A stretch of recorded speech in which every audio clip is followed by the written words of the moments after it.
Hello, I'm Matteo, the Chief Mobile Opinionist here at Tech Travel Geeks, and in this video I'm going to show you how to factory reset the Google Pixel 7a and wipe your data and set it up if you're giving it to someone else or selling it on. Really simply, easy way to do it is pull down from the notification shade, pull down again. At the bottom right of your screen you'll have a settings button, click on that, scroll down to the bottom, click on System, and at the bottom you should have reset options. Tap on that, and erase all data. Factory reset is what you want to press on. Obviously this will erase all internal storage. You click on your erase all data, enter your personal identification number.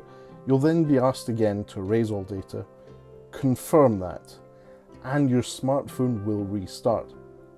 In the space of a few minutes, the Google Pixel 7a, which I really do quite enjoy in this coral color, will reset, and you'll see the Google logo, little quick spinner there, and then boom, you're back to this reset smartphone, and it will be ready to set up for a new user.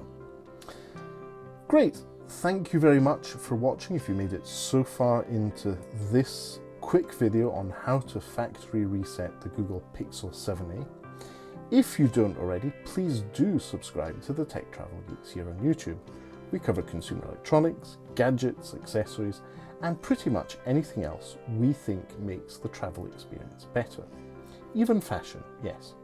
We're about to publish our long-term review of the Google Pixel 8a, the new version of the Google smartphone in the A series, and we also have a side-by-side comparison between the Google Pixel 7a and the Google Pixel 8a coming up here on the Tech Travel Geeks YouTube channel. So if you'd like to see that, please do subscribe. As I said earlier, if you have any questions, if you'd like to know more, please do leave us a comment in the section below and we'll do our best to get back to you. But for now, thanks for watching and goodbye from me.